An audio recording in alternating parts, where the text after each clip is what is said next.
Alors,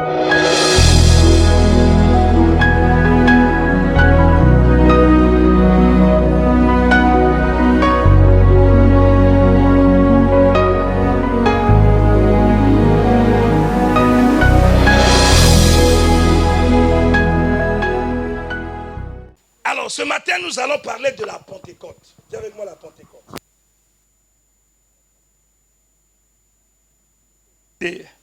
Parce que nous avions passé une très belle semaine. Et j'ose croire que chacun de vous a eu au moins ce qu'on appelle les meilleures notions de la vie créée. Vous avez vu que tous fois que nous avions parlé du Saint-Esprit, nous avions compris que la mission chrétienne ou la vie chrétienne n'est basée que par lui. N'est faite que par lui. C'est quoi la Pentecôte? C'est quoi la Pentecôte? Pentecôte vient de Pente. Pente qui veut dire 50. Ça veut dire 50 jours après la Pâque. Pentecôte, 50 jours après la Pâque. Mais 10 jours après l'ascension. Donc Jésus est resté sur la terre 40 jours entre la Pâque et l'ascension. Et la Bible dit qu'il a prêché pendant 40 jours sur le royaume. Mais vous allez constater que malgré que Jésus est ressuscité, on va peut-être commencer par là. Malgré que Jésus est ressuscité, dans Jean chapitre 20, à partir du verset 16, mais le verset qui nous intéresse, c'est le verset 22, où il va leur dire, je suis ressuscité, il va les apprécier, et la Bible dit, il va souffler sur eux. Donc Jésus est ressuscité, nous connaissons bien l'histoire. Lorsque Jésus est ressuscité, tu vois qui? Marie de Magdala. Marie de Magdala veut le toucher. Qu'est-ce qu'il dit à Marie de Magdala? Ne me touche pas, car je ne suis pas encore parti chez eux. Oh, j'aime ça. Maintenant, il dit, va dire à tes frères que je suis ressuscité. Ils sont dans la pièce est fermée. Pendant que la pièce est fermée, ils ont peur. Mais Jésus vient, malgré la porte est fermée, comme il a pris sa nature de l'esprit, il n'a pas besoin que la porte soit où? Il est rentré. Il dit, ne me touche pas car je ne suis pas encore monté vers mon Père, mais va trouver mes frères. Va trouver mes frères. Jésus nous appelle ses frères. Pourquoi? Parce qu'il va nous donner sa nature, et toi et lui, vous devenez maintenant des frères. Ce n'est pas un mot où on dit comme ça frère, non. Nous nous appelons frères et sœurs dans l'église. C'est parce que nous sommes nés de la régénération. Nous avions le même esprit. Mais va trouver mes frères et dis-leur que je monte vers mon Père, notre Père. Pourquoi il est devenu notre Père? Je viens de vous racheter. Vous n'avez plus le vieil homme en vous. Vous êtes devenus nés de nouveau par l'acte que j'ai fait. Maintenant, je vais aller rendre compte à mort. Vous ne bougez pas, restez là-bas. Est-ce que je parle à quelqu'un? Marie de Magdala alla annoncer aux disciples qu'elle a vu le Seigneur et qui lui a dit ces choses. Ok, continue. Le soir de ce jour, quel jour? Le jour qu'il est ressuscité. Qui était le premier jour de la semaine? Qui est? Dimanche. Le premier jour de la semaine, ce n'est pas lundi. Le premier jour de la semaine, c'est? Ok. Donc, le premier jour de la semaine, les portes du lieu où se trouvaient les disciples étant fermées. À cause de quoi? Ils ont peur. Et c'est normal qu'un chrétien a peur lorsqu'il n'a pas encore le Saint. Hein? Mais c'est anormal qu'un chrétien puisse avoir peur lorsqu'il a le Saint. Hein? Ah oui. Je vais encore arriver. Comme ils ont la crainte des Juifs, Jésus vint, se présenta au milieu d'eux et leur dit, la paix soit avec vous. Quand le prince de paix arrive quelque part, il n'amène pas palabre. Chez nous, à Abidjan, on dit, il n'amène pas il amène la paix. Lorsqu'un enfant de Dieu a reçu cette onction, il ne peut pas créer les problèmes aux gens. Lorsqu'il rentrait dans le temple, il était émerveillé par l'intelligence qu'il avait. Mais aucune personne ne connaissait Jésus. Il manifeste l'onction du caractère, de la nature de Dieu. Et cette onction est importante. Parce que je peux gagner les âmes avec ça. Quelqu'un me voit dans ma maison, il dit, la manière de vivre de pasteur, son comportement, son caractère, ses attitudes, me donne envie de prier. Dis à ton voisin, est-ce que c'est ton cas? Et l'Église n'aime pas cette onction. L'Église veut l'onction de Acte 1, 28. Or, tu peux avoir l'onction de Acte 1, 28 sans développer cette onction. Cette onction est en toi, mais elle n'agit pas. Jésus a dit, il est doux que je m'en aille, que je vous envoie. C'est une promesse. N'importe qui peut le recevoir. Même un voleur peut le recevoir, cette onction-là.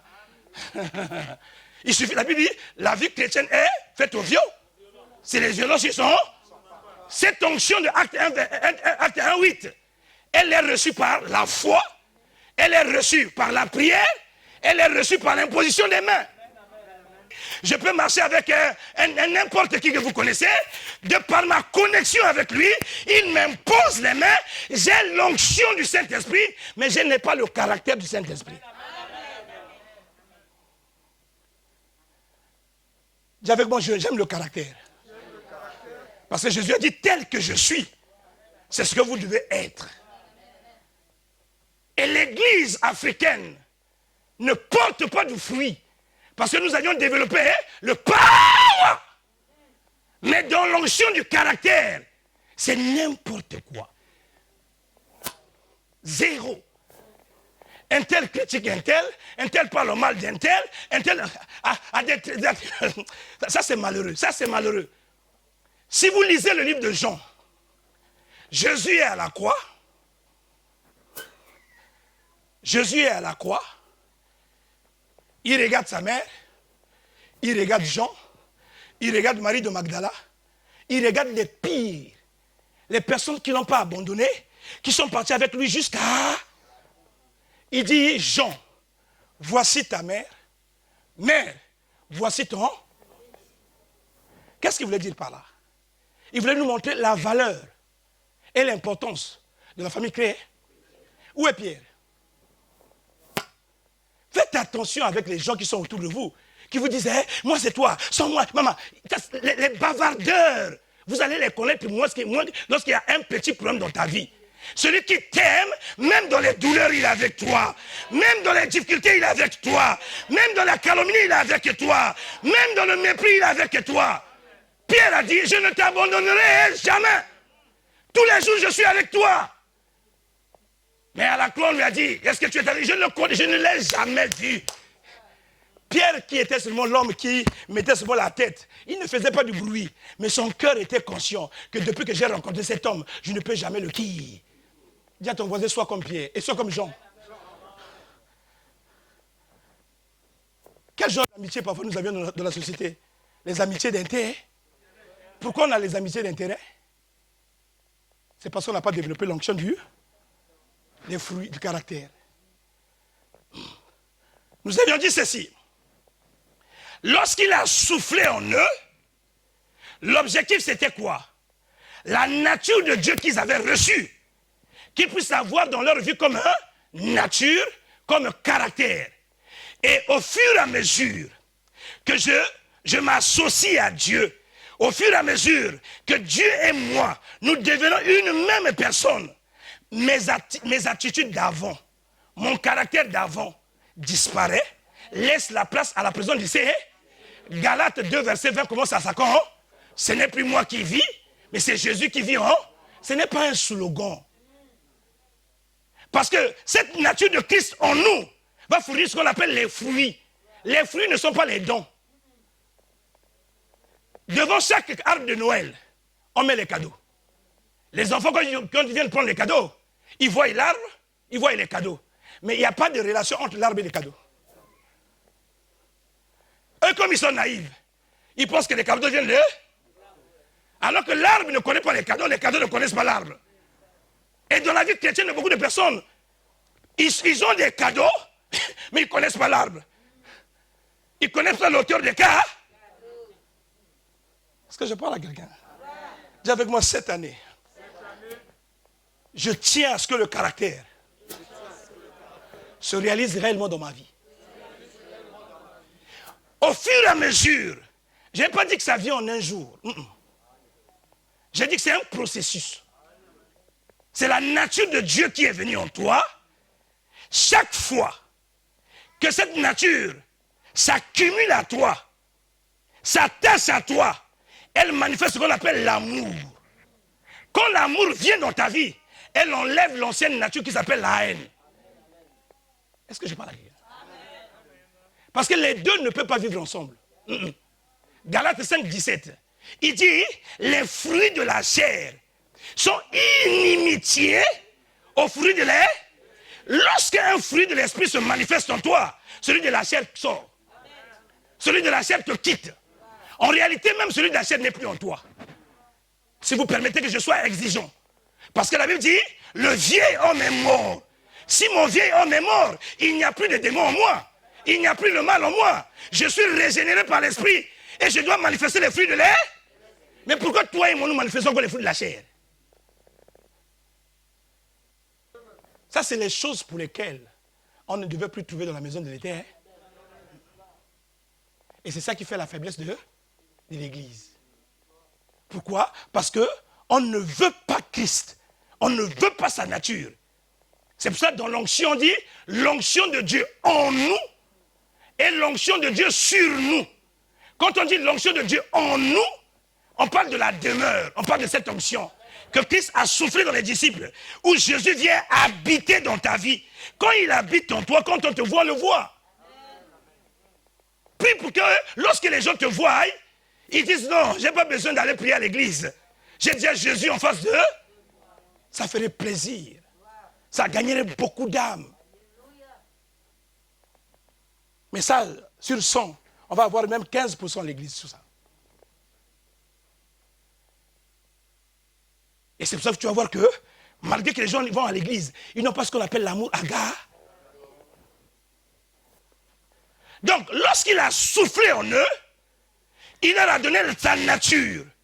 Pourquoi? Parce que le souci de Jésus, c'est accomplir la pensée qu'ils avaient dans leur cœur, créant l'homme à notre image, c'est notre rêve. Cet homme ne peut régner, cet homme ne peut assujettir la terre que s'il a notre nature. Or, l'Église ne veut pas avoir la nature de Dieu en eux. Église, aspirons à la nature de Dieu. La Bible dit la présence de Dieu dans notre vie deviendra l'absence totale d'une même source dont on ne peut pas salir en même temps l'eau propre et en même temps l'eau. Il faudrait que nous aspirions à ce que la nature de Dieu soit en. Dis avec moi, je le veux. Et c'est ma prière ce matin. Donc, quand ils ont reçu cela, si vous allez même dans Actes chapitre 19, Paul posera aussi la même question. Vous avez reçu le baptême de Jean? Oui. Mais est-ce que vous avez reçu le Saint-Esprit? Non. Jean n'a pas dit, pourquoi vous ne l'avez pas reçu? Non. Il sait qu'ils ont reçu le caractère. Il sait qu'ils ont reçu le comportement. Maintenant, il faudrait que j'aille donner le power.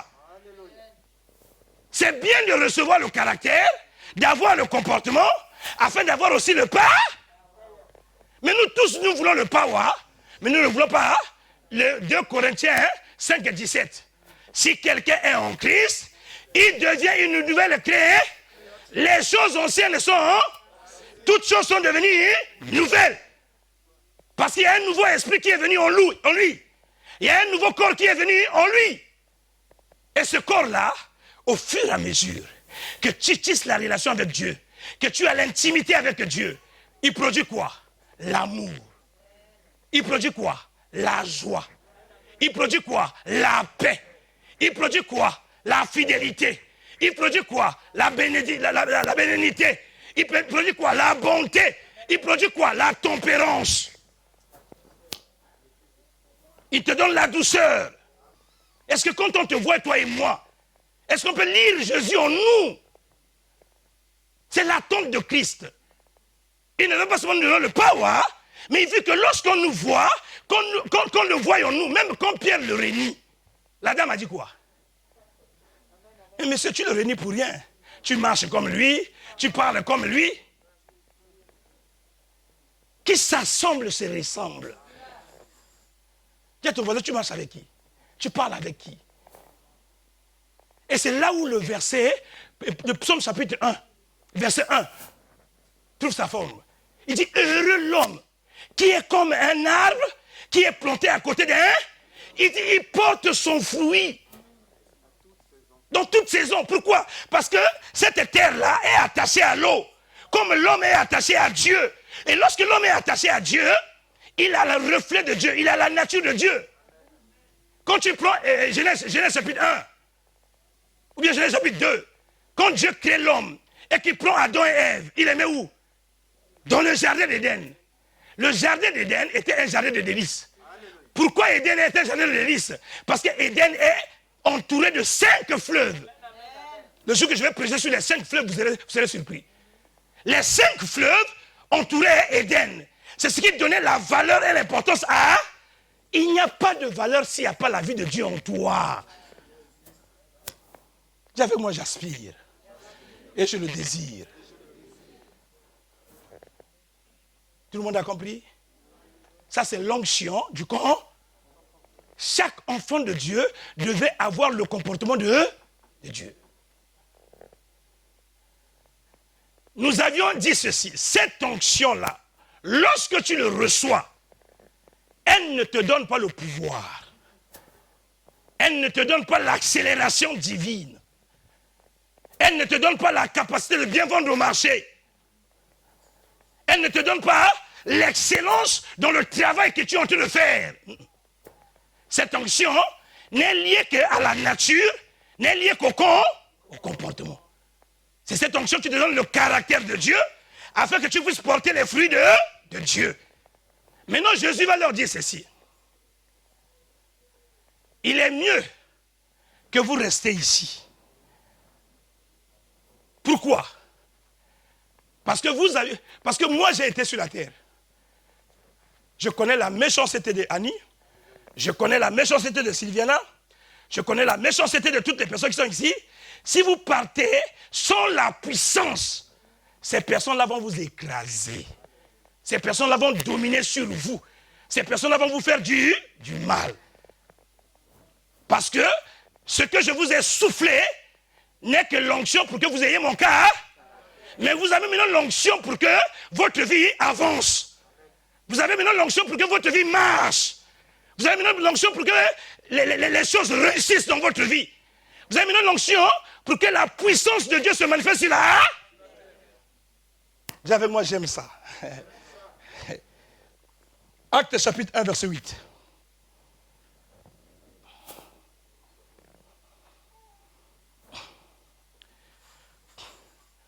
Tout le monde a compris la différence? Le premier onction, c'était l'onction du comportement, du caractère, de l'attitude. Cette onction-là, elle te permet d'avoir la nature simplement de Dieu, d'être comme Dieu, de vivre comme Dieu, de porter les fruits de Dieu. Mais cette onction-là, elle ne change pas ta vie. Elle ne t'amène pas la puissance. Si tu n'as pas cette onction-là, tu peux avoir un rêve. Je vais peut-être commencer par là. Ok. Donnez-moi Luc chapitre 4. Luc 4, 16. On va arriver avec le power. Je sais que tu attends ça. Luc chapitre 4, verset 16.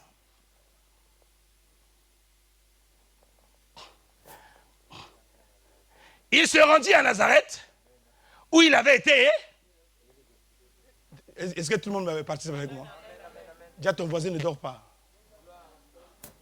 Si tu dors, on te donne la vie, toi tu dors. Il se rendit à Nazareth, où il avait été élevé, et selon la coutume. Donc, il rentrait dans la synagogue, le jour du... Il se leva pour faire la... Suis-moi bien, ce que je suis en train de dire, c'est ta vie. Hein. Tu as des visions. Tu as ce que Dieu t'a dit. Mais pour que ce que Dieu t'a dit là puisse s'accomplir, il faudrait la puissance. Jésus est enfant de Dieu. Il est sur la terre. Il est allé à l'église. On lui a donné l'opportunité d'aller lire. Il monte, il déroule le rouleau, il dit ceci. Donnez-moi le texte, s'il vous plaît. Le jour du sabbat, continue. Il s'est levé pour faire la lecture. Continue. On lui remit le livre du prophète Ésaïe. L'ayant déroulé, il trouva l'endroit où il est écrit. Il dit, l'Esprit du Seigneur est sur moi. Dieu m'a oint. L'Esprit du Seigneur est sur moi parce qu'il m'a oint pour annoncer la bonne nouvelle aux pauvres.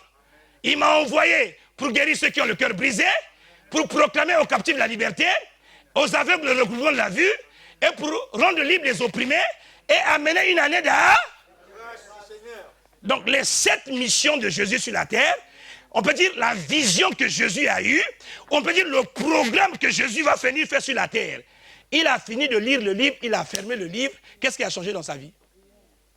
Tu as des rêves, tu as des visions. Qu'est-ce qui a changé dans ta vie?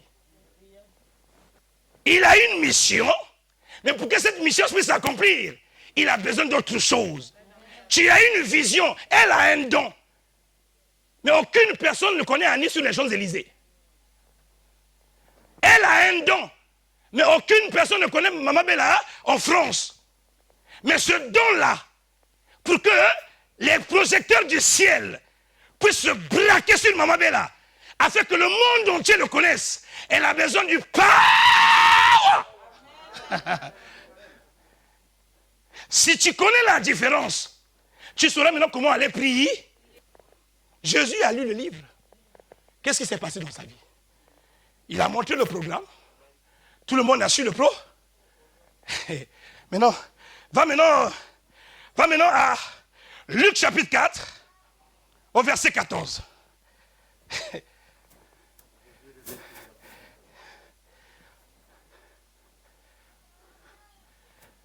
Qu'est-ce qu'il dit? Jésus, revêtu, équipé. Hey! Jésus, qui n'était pas connu, que personne ne connaissait pas, qui est resté 30 ans sur la terre, revêtu de la puissance de l'Esprit, retournant en Galilée. Les gens ont dit, hey, c'est qui ça? Ça, ce n'est pas le fils du charpentier. Non, c'est toujours le fils du charpentier. Mais là, il a mis la nature du... Oh, je prie le ciel, que tu sois toujours la même personne. Mais que tu es dans les endroits où on t'avait dénigré. Et qu'on se pose la question, est-ce que c'est toujours lui? Oui. Mais qu'est-ce qui a changé aujourd'hui? Il a reçu le Saint.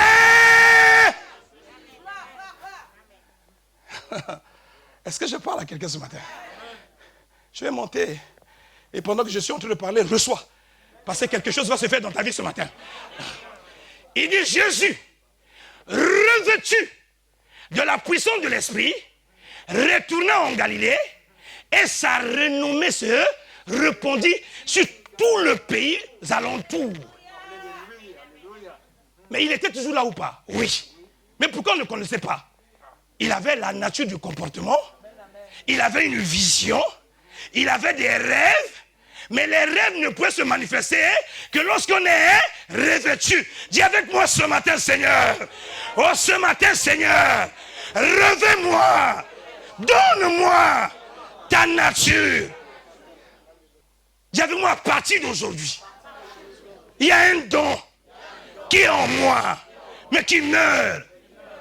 Si je le dis à quelqu'un ici qui a déjà rêvé de ce que Dieu va faire avec lui, tout le monde va lever la main. Pourquoi ça ne s'accomplit pas? Ce n'est pas l'église qui va te donner ça, non.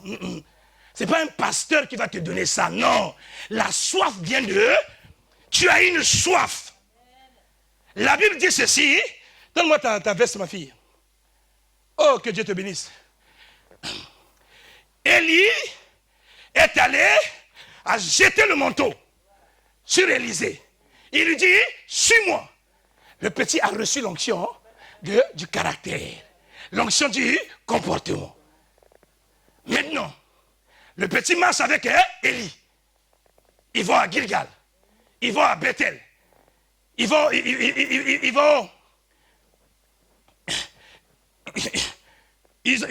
Gilgal. Ils vont à Bethel. Ils passent le Jourdain. Il dit au petit, reste ici. Reste ici. Tu as déjà reçu l'onction. Ça te suffit. Le petit a dit non. Depuis que tu es venu dans ma vie, ce que je te vois faire, rien que ta présence, les gens pleurent. Rien que ta présence, les gens sont guéris. Rien que ta présence, les gens sont bénis. Rien que ta présence, les gens sont prospères. Tu as ouvert une école là où il y a au moins 500 prophètes. Tu as parlé à nos vies. Et nous tous, on arrive à prophétiser. Au-delà de la prophétie, il y a une personne derrière toi. Je ne m'arrête pas seulement à la prophétie, mais je veux cette nature qui est en toi. Mais il a cherché à les dissuader. Il a cherché à les... Maman, les gens vont te décourager. Les hommes vont te dissuader. Élie a dit à Élisée, on est déjà arrivé à Bethel, à Gilgal. Reste ici. Il dit, papa, la salle laquelle qui va papa, la Bible laqué. Donc j'ai laqué. J'ai dit à ma famille, je suis pas. Je t'ai vu. Il reste à Gilgal, dit non. Reste à Bethel, il dit non. Bethel, oui. Mais tu es responsable de l'église. On sait que tu es mon petit, tu es mon pire. Si je pars, on va dire non, comme il était avec lui, c'est Élisée, il dit, c'est pas l'église qui m'a pris. Ils sont partis au combat spirituel. Ils ont chassé les démons. Ils ont formé les prophètes. Il dit, maintenant que tu parles de ma part, reste là. Il dit non. Ah. Ils arrivent au Jourdain. Ça, c'est les risques. Hein? La soif te pousse à voir les risques. Ils arrivent au Jourdain. Élie a l'onction. Élie va ouvrir. Mais non, si Élie part, Élie va revenir comment? S'il ne reçoit pas ce qu'il est en train de chercher, il va revenir quoi? L'homme dit, la soif que j'ai ici. Maman, quand tu as soif, Dieu finira par te donner ce que tu veux. Oh, je dis à quelqu'un, si tu as soif, tu recevras. Il dit, demandez, on vous donnera. Cherchez, vous trouverez. Frappez, on vous ouvrira. On donne à celui qui demande. Il arrive au Jourdain. Il dit, ah, tout le monde est resté. Hein? Il y a même un qui est venu le dire. Est-ce que tu sais que le maître va partir? Donc lui, il ne veut pas l'onction. Hein? Lui, il a l'info. Il dit, ok, moi aussi je suis au courant. Tais-toi. Le gars, malgré qu'il était au courant. Combien de personnes savent au courant que Dieu bénit? Combien de personnes savent au courant que Dieu change les vies? Combien de personnes savent au courant que Dieu a la capacité de façonner la vie d'une personne et de l'aider? Qui ne le sait pas? Mais malgré que vous le savez, vous faites quoi? Est-ce que quelqu'un me suit? Oh, il y a quelque chose qui va arriver dans ta vie ce matin. Il y a une vie qui vient dans toi ce matin. L'enfant est arrivé au Jourdain, il dit reste ici, car je ne reviendrai pas. L'enfant dit, là où tu iras, moi aussi je vais partir. Il n'est pas le seul. Il y a une femme qui s'appelait Ruth. Elle est moabite. Comment tu vas suivre une vieille qui n'a plus l'âge d'avoir des enfants pour te donner? Cette femme a la foi. Elle ne regarde pas à Naomi, mais elle regarde au Dieu de Naomi. Elle dit non, je vais suivre. Lorsqu'ils sont arrivés au pays d'Israël, Naomi a vu la foi de la fille. Il dit, je n'ai jamais donné un secret à cette fille. Il faudrait que je lui montre le chemin de la victoire. Comment la victoire arrive dans la vie. Il dit, ma fille, j'ai vu ton amour à mon égard. J'ai vu ta conviction à mon égard. J'ai vu ta sincérité à mon égard. Maintenant, je te donnerai un secret. Lave-toi et oué. depuis qu'elle était ointe, l'histoire de sa vie a... Je dis à quelqu'un ce matin, le jour que tu seras oint, même ceux qui te méprisaient, ils te diront s'il te plaît.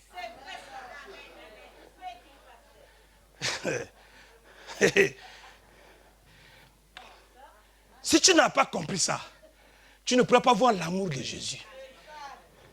L'amour de Jésus se manifeste à ce qu'il nous a donné son esprit. Non seulement pour qu'on puisse avoir un caractère, non seulement pour qu'on puisse avoir un comportement, mais qu'on puisse régner comme lui, dominer comme lui, assujettir la terre et régner sur la... Mais cela ne peut se faire que lorsqu'on a reçu la puissance dans... Qui l'avait ce matin? J'avais moi, j'aspire. Oh, je veux cette puissance. Je vais l'expliquer autrement. Très souvent, par amour pour nous, la majorité des gens viennent à l'église parce qu'ils ont des problèmes. J'aime ça. J'aime ça, j'aime ça. Très souvent, les problèmes se manifestent dans ta famille et de par les problèmes, tu viens à Jésus. Tu prends le livre de 1 Samuel, chapitre 10, 1 Samuel 10. Ou bien 1 Samuel 9, 1. Et après, nous allons à 1 Samuel 10, qui dit aussi la même chose. La Bible dit, il y a un monsieur qui s'appelait Kis. Dis avec moi Kis.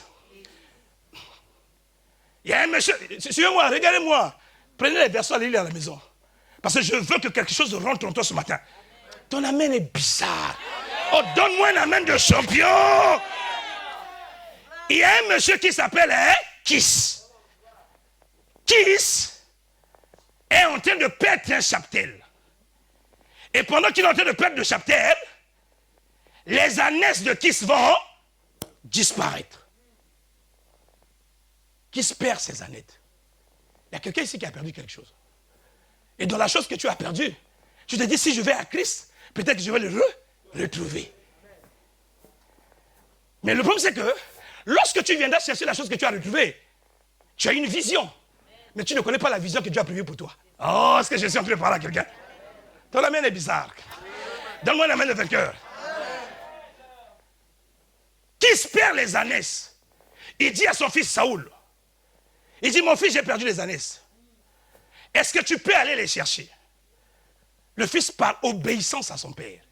Bien aimé, l'obéissance, c'est quelque chose qui est important. L'obéissance ouvre les portes. Même si ton père est le plus grand païen de la terre, respecte-le.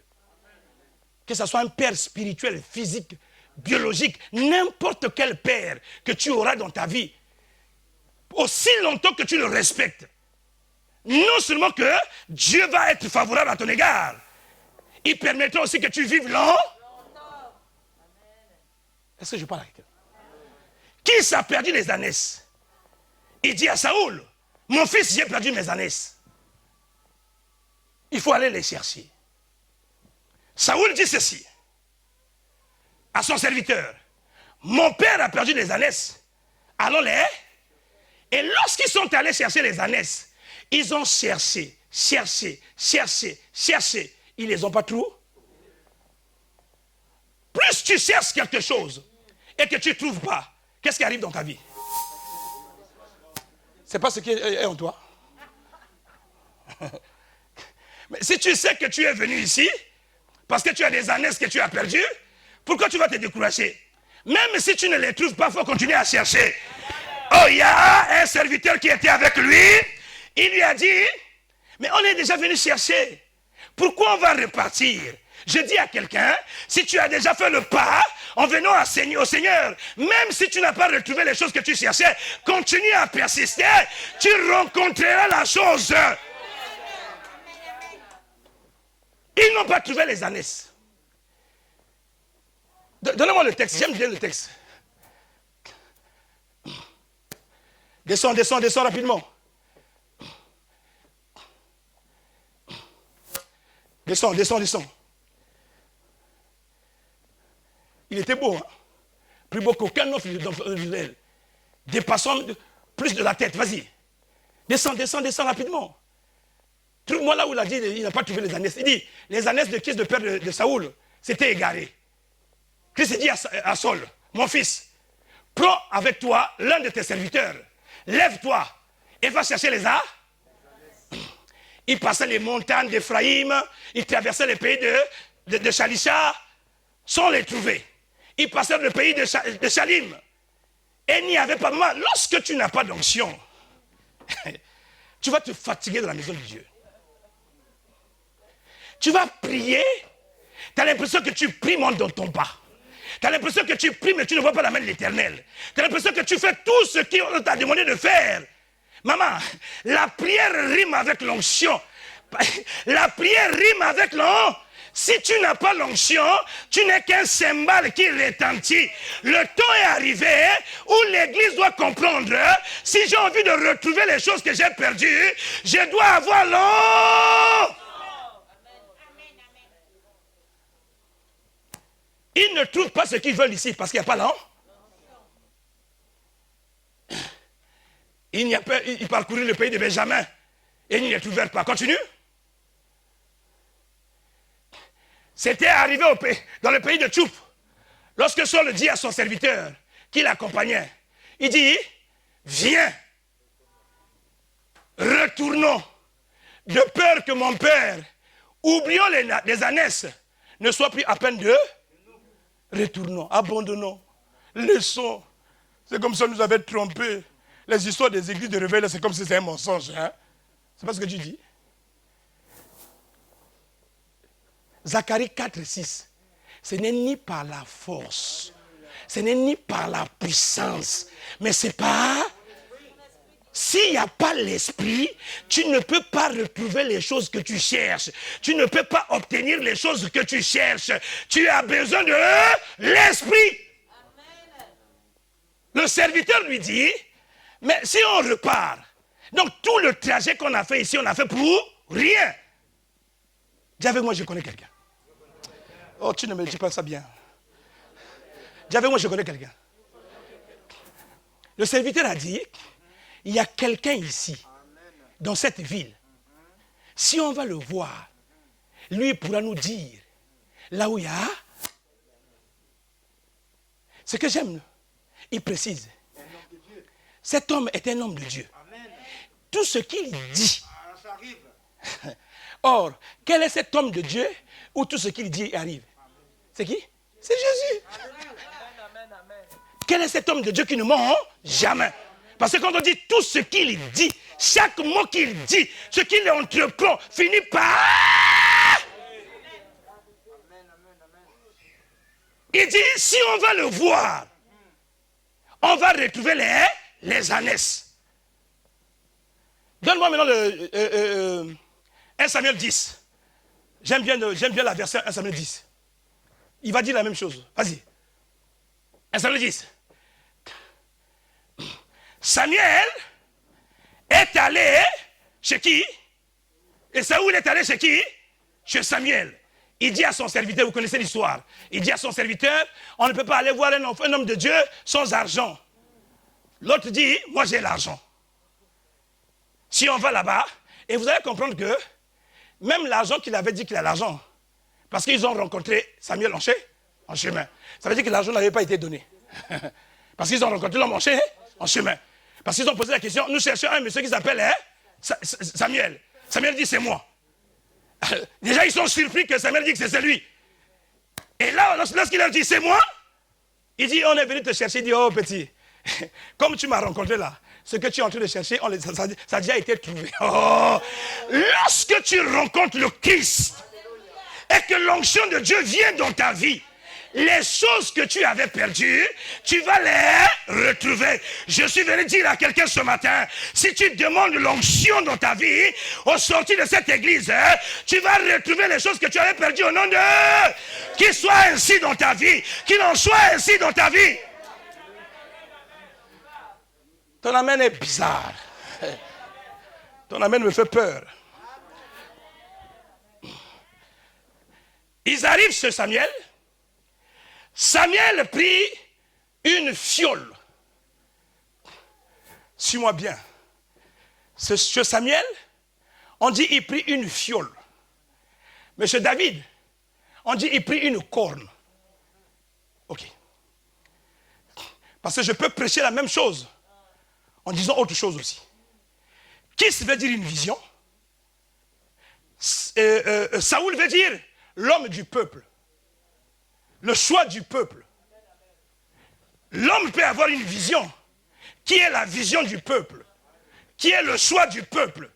Mais lorsqu'il rencontre Dieu, Dieu va lui donner seulement ce que le peuple veut. Mais tout ce que le peuple veut finit par s'arrêter en chemin. Ta volonté n'est pas la volonté du Seigneur. Or, la volonté du Seigneur est plus meilleure que ta volonté. Mais je ne suis pas dans ce domaine aujourd'hui. Je suis dans le domaine de l'équipement en fonction de la tâche que la personne va accomplir. Quelqu'un me suit? Si on parle de fil ici, c'est parce qu'on n'est pas en train de oindre un roi qui restera éternel. Mais on est en train de oindre un roi saisonnier. C'est la différence entre le fioul et la corne. La corne symbolise le Seigneur lui-même, qui est en train de oindre une personne qui aura une royauté éternelle. Et je dis à quelqu'un ce matin, ton onction ne viendra pas d'une fiole, mais ton onction sera une corne qu'on mettra sur toi.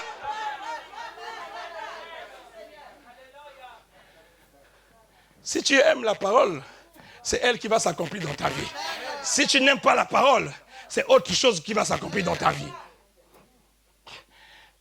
Samuel prit la fiole, vas-y. Samuel prit une fiole d'huile qu'il répandit sur la tête de ça et il a fait bille. Qui symbolise quoi? L'enseignement. La ti. Et pas que la mine en yo. Et l'Éternel ne t'a-t-il pas oint pour que tu sois... Lorsque Dieu te oint, il te oint toujours pour une mission. Qu'est-ce qu'était la mission de Saoul ici? Il avait un héritage que la population voulait lui donner, afin qu'il puisse les gouverner. L'onction ne vient pas pour qu'on puisse faire le désordre. Non. Voici les projets que j'ai formés sur vous. Projets de paix et non de... afin d'avoir une avenir garanti. Vous avez besoin de quoi? De l'onction. C'est une promesse. C'est un héritage qui t'a été donné. Cet héritage ne rentrait en exercice ni en vigueur si il y a une corne qu'on verse sur toi. Et lorsque la corne sera versée, tu auras l'onction nécessaire.